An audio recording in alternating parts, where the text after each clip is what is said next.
Ben vanished from the Lightning Ridge Opal Fields, but 3 days later his car appeared back in town with his phone, wallet, keys, knife and tobacco he reportedly did not use.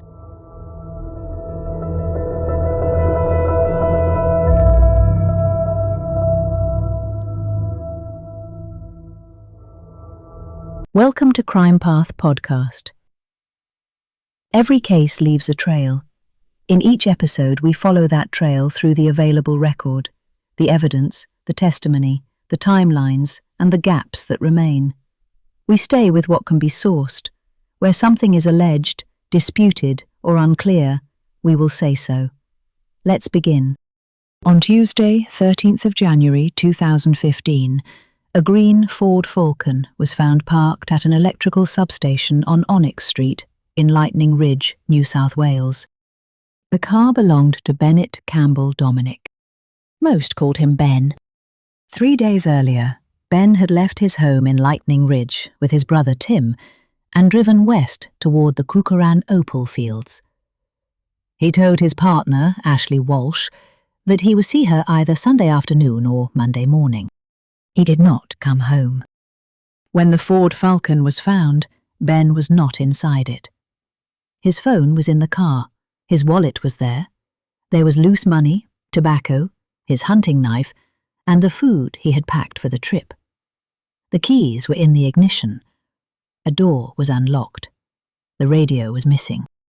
There was also White Ox tobacco, a brand witnesses said Ben did not use. The car was in town. Ben had last been seen out at the Coocoran. That created the central question. Did Ben drive the car back to Lightning Ridge himself? Or did someone else drive it there? In June 2020, the New South Wales State Coroner found that Ben died on or shortly after January 10, 2015, in the Coocoran Opal Fields, Lightning Ridge. But the coroner could not determine the cause of death. She could not determine the manner of death. Homicide could not be excluded. Misadventure could not be excluded. Suicide could not be excluded, although the coroner was not satisfied that Ben died by suicide. What remained was a missing man, a car left in a strange place. An early investigation the coroner later found was flawed, and a family still without the full answer. This is Episode 1.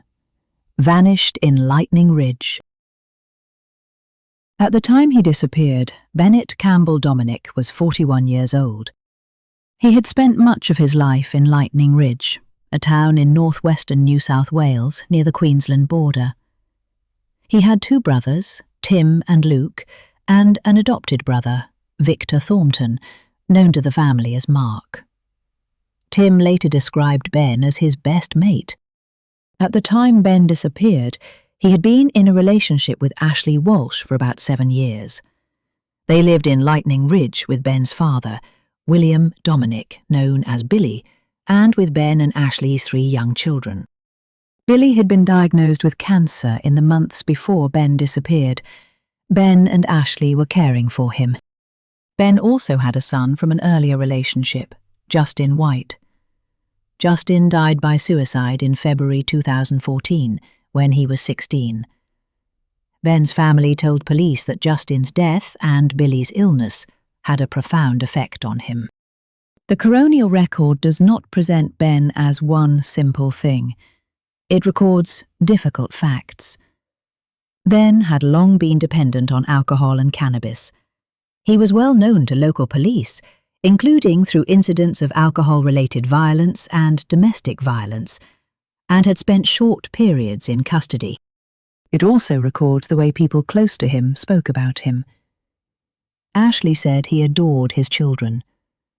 The coroner recorded her description of Ben as a nurturing father, whose caring nature was inseparable from his wild side. Tim said Ben could get wild now and then, but that he was a good father and a lovely man. The Coocoran was central to the investigation. It is about 20 kilometres west of Lightning Ridge. Ashley estimated the drive from town took about 15 minutes, but the area was difficult to search.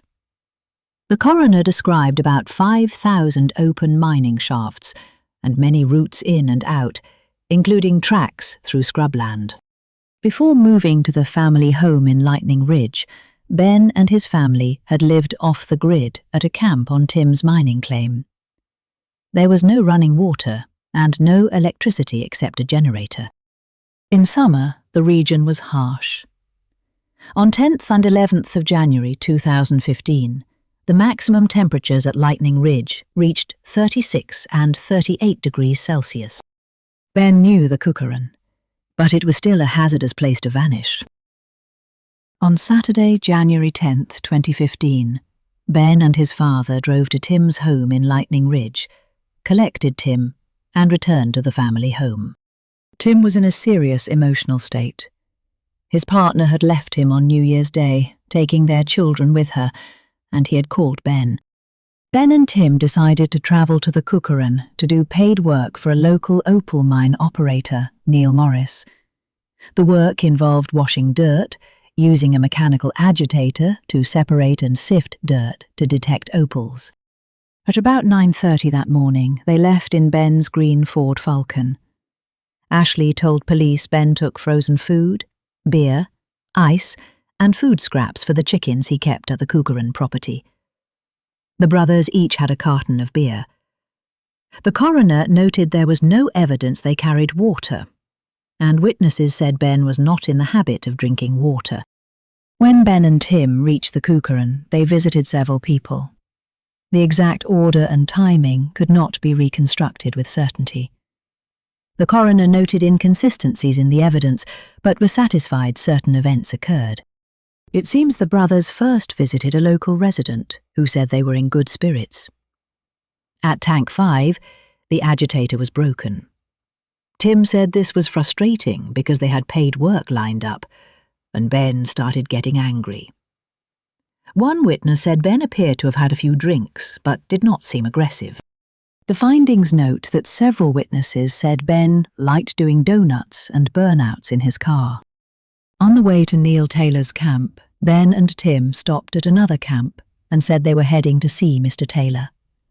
Ben then drove Tim to Mr. Taylor's mine site.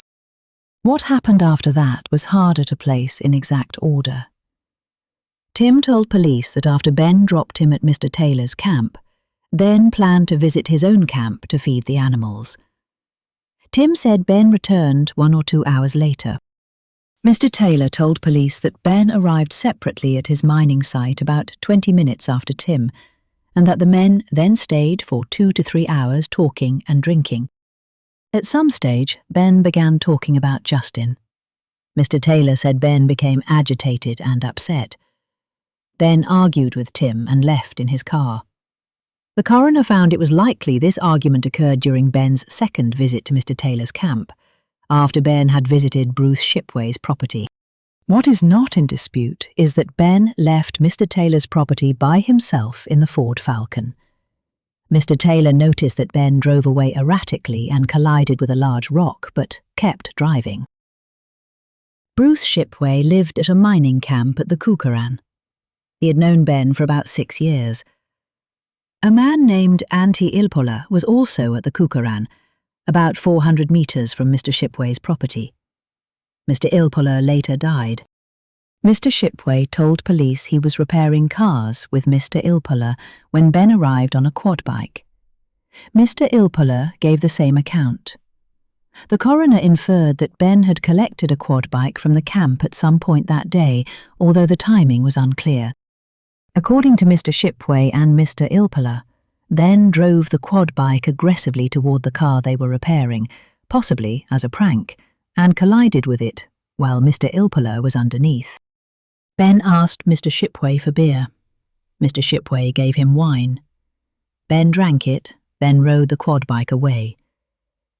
Mr. Shipway said Ben appeared angry, swearing and behaving aggressively. At some point after this, Ben appears to have returned to Mr. Taylor's camp in the Ford Falcon. Tim remembered seeing the food scraps still in the back seat, which meant Ben had not gone to his own camp to feed the chickens as planned. The men continued drinking.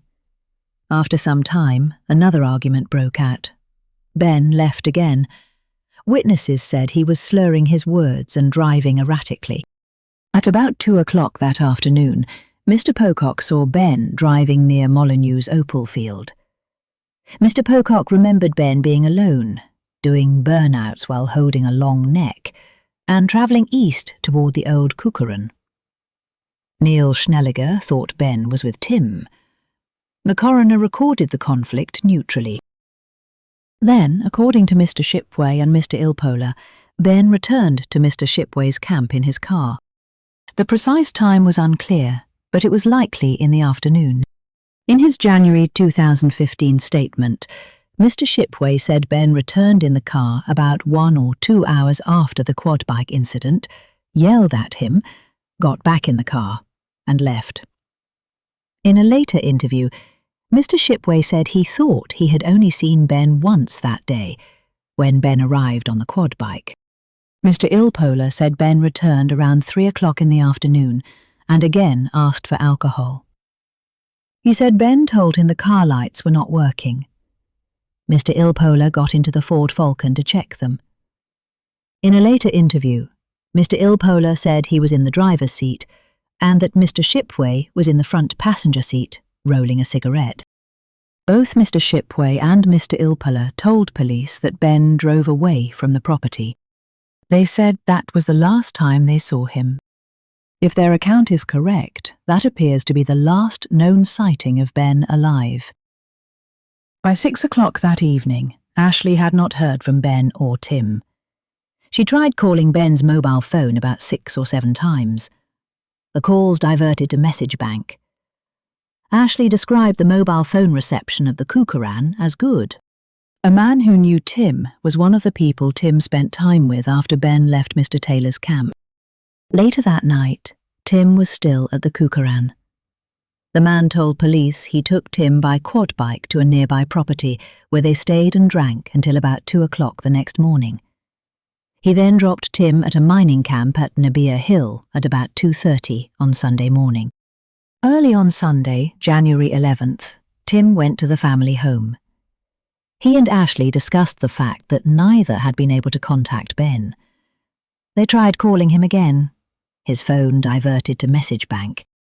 Tim later said there was no way Ben would leave his children and not let anyone know where he was. The evidence at the inquest was that Ben sometimes argued with Ashley, but would rarely go any length of time without calling the children.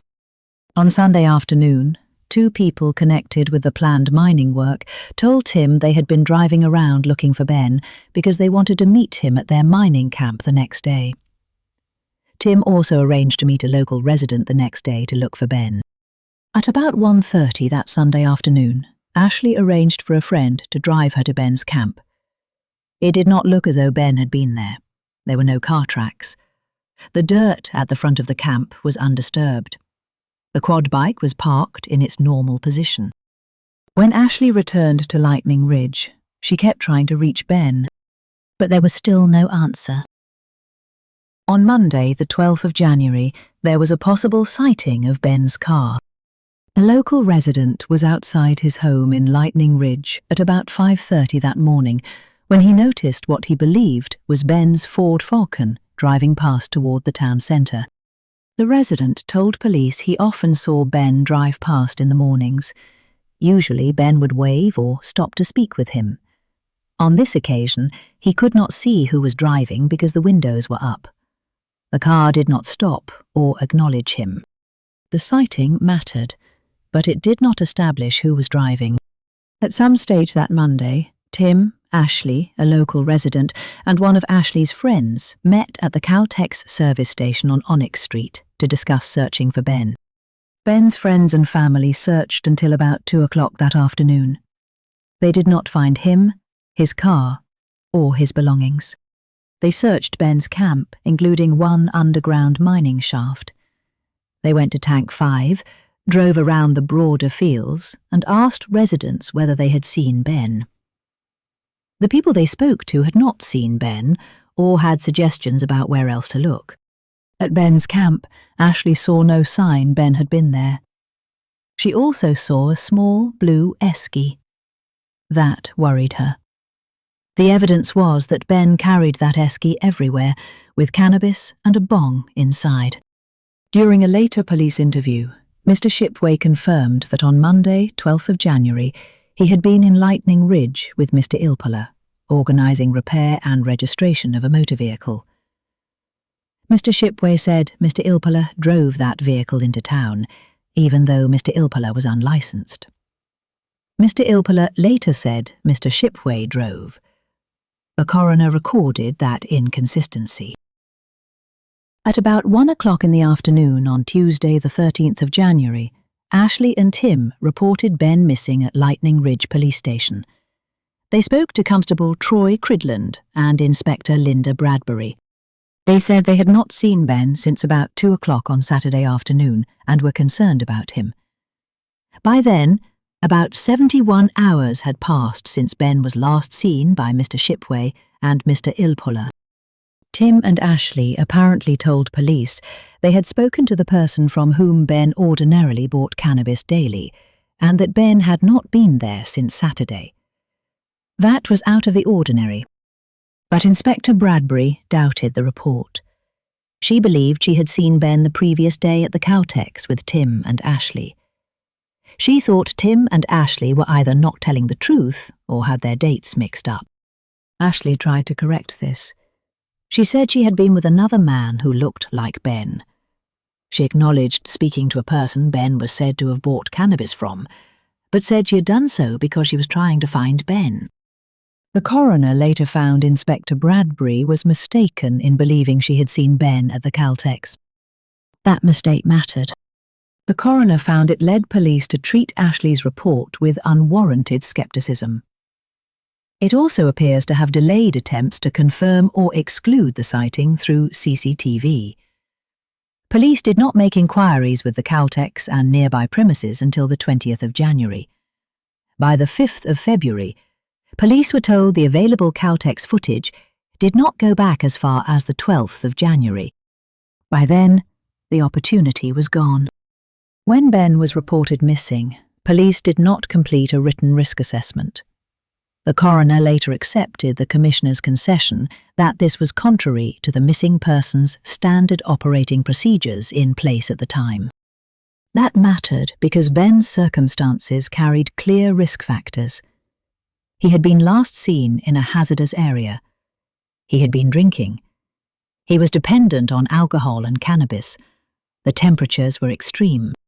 At about 6 o'clock that evening, police conducted vehicle patrols of 9 Mile Road, Wyoming, and Coocoran mining access roads. There was no physical record of the area searched. Then, at about 7 o'clock that evening, Ben's Ford Falcon was found. A local resident was walking his dog at the sports fields on Onyx Street when he noticed a green sedan parked in the substation across the road. It was hard to see from the roadway. The resident noticed that he was leaving footprints in the black soil and that there were no other footprints or tyre marks near the car. That made him think the car had been abandoned for days because it had not recently rained. He contacted police. Senior Constable Morgan Ramsey and Constable Abanoob Guhar attended, and the resident escorted them to the car. Senior Constable Ramsey recognised it as Ben's Ford Falcon. He saw the keys in the ignition and noticed a foul smell from inside the vehicle. Police seized the keys and mobile phone and left the location. The coroner later found that, on any view, the discovery of the car was a reason for significant concern. The driver's side window was fully down. The rear driver's side window was halfway down. A door was unlocked. The radio was missing. Ben's phone was in the centre console. His hunting knife was in the car. The food he had packed was untouched and rotting. There was money, and there were pouches of white ox tobacco. The car was about 30 kilometres from where Ben was last seen and about 300 metres from the Outback Resort. Ben was banned from the pub, and the coroner found it likely he would have been noticed if he had tried to enter. Detective Senior Constable Tilly Shrubsole, the officer in charge of the coronial investigation, later gave the opinion that someone other than Ben left the car at the substation. The coroner placed great weight on that opinion because of Detective Senior Constable Shrubsole's local knowledge. She could not understand how someone as well known in Lightning Ridge as Ben could have driven into town undetected. She also said someone could have driven Ben's car to the substation without being seen by taking one of the many tracks through scrubland from the Coocoran into town. But there was a problem with that hypothesis. Mr. Lowe's possible sighting would put Ben's car on the other side of Lightning Ridge. The coroner concluded that Ben did not drive his car back to town, but there was not enough evidence to say who did, which route they took, or why. The police response to the car became a major focus at the inquest. On Thursday, January 15th, Inspector Bradbury and Scene of Crime Officer Tanya Bobacco attended the substation where the Ford Falcon remained parked and unsecured. Scene of Crime Officer Bobacco had not been briefed on the missing person investigation and did not understand herself to be attending as a crime scene officer. Inspector Bradbury opened the boot while wearing protective equipment, then opened the back door and located personal items, including the hunting knife, cash, beer cans, white ox tobacco, the food Ashley had packed, and food scraps for the animals. The car was not left in place for forensic examination. Inspector Bradbury drove it from the substation to Lightning Ridge Police Station. The coroner later found the response to the discovery of Ben's car was deficient. A forensic investigator should have examined the car and surrounding area. Exhibits should have been seized for forensic analysis. Senior officers should have reconsidered the risk level. The homicide squad should have been notified immediately once that possibility was apparent. That did not happen until January the 20th. On the 16th of January, Detective Senior Constable Stephen Innes recorded that Ben's vehicle had not been forensically examined and that no ground search had been done. On the 17th of January, he created an 18-point investigation plan. The coroner did not criticize that plan, but found many tasks needed to have been identified earlier. By January 17th, Ben had been missing in summer, in a harsh climate, for almost a week. If he had suffered misadventure, his chances of survival were likely gone. If he had met with foul play, evidence was potentially being compromised. The first documented search of the area around the car by an officer from Dubbo crime scene occurred on the 19th of January, 6 days after Ben was reported missing and 6 days after the car was found. On the 20th of January, Strike Force Berong was created. That same day, Detective Sergeant Stephen Hunt of the Homicide Squad was notified that an investigation had commenced. His notes recorded the phrase, "missing person, now possibly murdered." It is unclear what prompted police at that stage to consider that Ben may have been murdered. From January 19th, when Senior Constable Mark Fitzpatrick, a trained search and rescue operative, joined the investigation, the search became more systematic. Later searches involved emergency services, trail bikes, mine shaft inspections, police divers, and pole air. Those searches did not locate Ben. The coroner found that by the time the more systematic searches occurred, they could realistically only have been directed at locating and recovering Ben's body. Investigators considered several possible explanations. One was foul play. The coroner could not make a finding that Ben was intentionally killed by any person, known or unknown. But she did have serious suspicion that Ben was subject to foul play and recommended referral to the unsolved homicide team. Police attention had turned in part to Mr. Shipway and Mr. Ilpola because they appeared to be the last known people to see Ben alive. Their accounts placed both men in or near Ben's car on January the 10th. Mr. Ilpola said he sat in the driver's seat to check the lights, and that Mr. Shipway sat in the front passenger seat and rolled and lit a cigarette. This mattered because police found white ox tobacco in Ben's car and witnesses said Ben did not use that brand. Mr. Shipway later confirmed he used White Ox tobacco. On the 5th of June 2015, police received confirmation that Mr. Shipway's DNA matched a sample taken from a White Ox tobacco packet in the Ford Falcon. Mr. Ilpoller's later account could explain why Mr. Shipway had been in the car. But in his first statement, Mr. Shipway had not mentioned the car lights or the cigarette. The coroner recorded these matters carefully.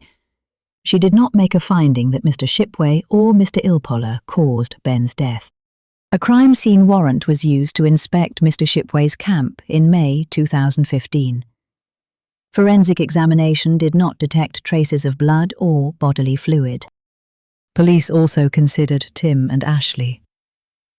By late January, there appeared to be an investigative theory that they may have been having an affair and may have been involved in Ben's disappearance. The coroner found this theory was not supported by evidence, apart from unrelated information provided by Victor Thornton. The coroner found no evidence directing suspicion at Ashley or Tim, and abundant evidence of their love and concern for Ben. Another possibility was suicide. The coroner was required to consider it, but suicide cannot be presumed in that jurisdiction.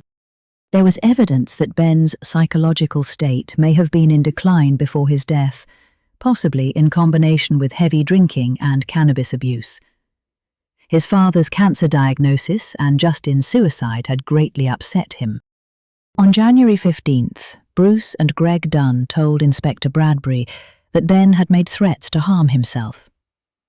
Later that day, Billy Dominick told Inspector Bradbury that Ben had threatened jumping down a mine hole and hanging himself.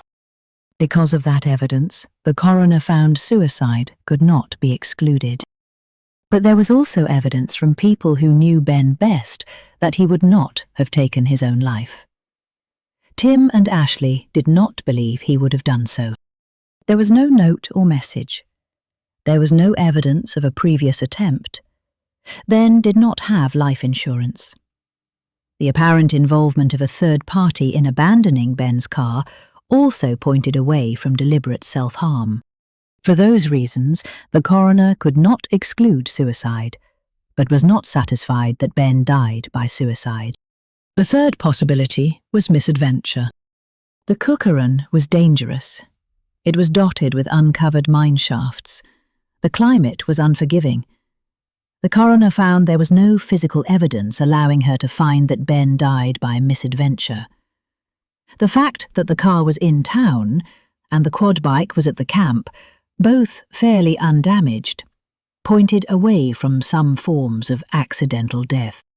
Even so, because of the geography of Lightning Ridge, misadventure could not be excluded.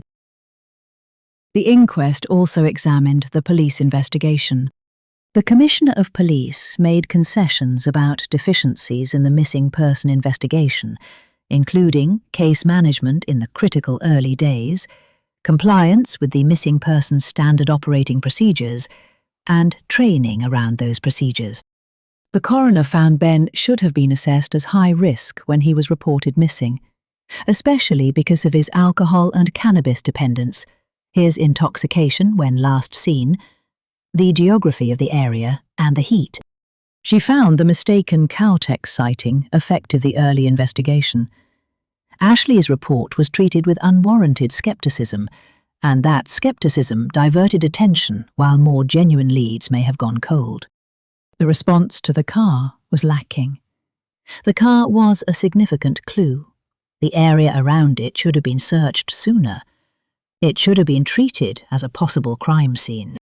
The searches before January 16th were not documented in writing, and none were marked on a map until after January 20th. Police did not make a concerted effort early enough to retrace Ben's last known movements. The people most likely to know about Ben's movements were at the Coocoran. Police should have inspected Ben's camp, canvassed nearby camps, and taken statements from people who had seen Ben on January 10th at the earliest opportunity. Police also failed to obtain CCTV promptly before it was overwritten. That footage may have shown signs of Ben or his car, or assisted in establishing movements of Mr. Shipway or Mr. Ilpala after Ben disappeared. In June 2020, the state coroner made formal findings. The person who died was Bennett Campbell Dominick. He died on or shortly after January 10, 2015. He died in the Coocoran Opal Fields, Lightning Ridge, New South Wales. The cause and manner of his death could not be determined. The coroner made 3 recommendations. First, that Ben's disappearance be referred to the Unsolved Homicide Team of the New South Wales Police Force. Second, that the Missing Persons Registry consider changing the procedures to make clear that the geography surrounding Lightning Ridge is the kind of geography that should give rise to a high-risk red flag. Third, that induction training for new officers at Lightning Ridge and nearby stations include the Missing Persons Standard Operating Procedures, with attention to how the geography of Lightning Ridge can seriously increase the risk to a missing person's health and safety. At the inquest, Tim spoke about the unanswered questions surrounding Ben's disappearance and the family's anguish at not being able to give him a proper burial. Ben's father, Billy, died without ever learning what happened to his son. The official finding is narrow because the evidence required it to be narrow. Bennett Campbell Dominick, known as Ben, died on or shortly after January 10, 2015, in the Coocoran Opal Fields. His cause and manner of death remain undetermined. No one has been found legally responsible for his death. No final account explains the car at the substation. And until that account is found, the disappearance of Ben remains a case defined not only by what is known, but by what was missed in the days when every hour mattered. That's the story as we know it. In cases like this, the record can contain confirmed facts, disputed claims, and unanswered questions. Where the sources are unclear, we have tried to say so clearly. You'll find the sources for this episode in the show notes. If you found this episode worth listening to, follow the show, leave a rating, or share it with someone who's interested in true crime told with care and respect. I'm Elias Vale, and this has been Crime Path Podcast. Until next time, thank you for listening.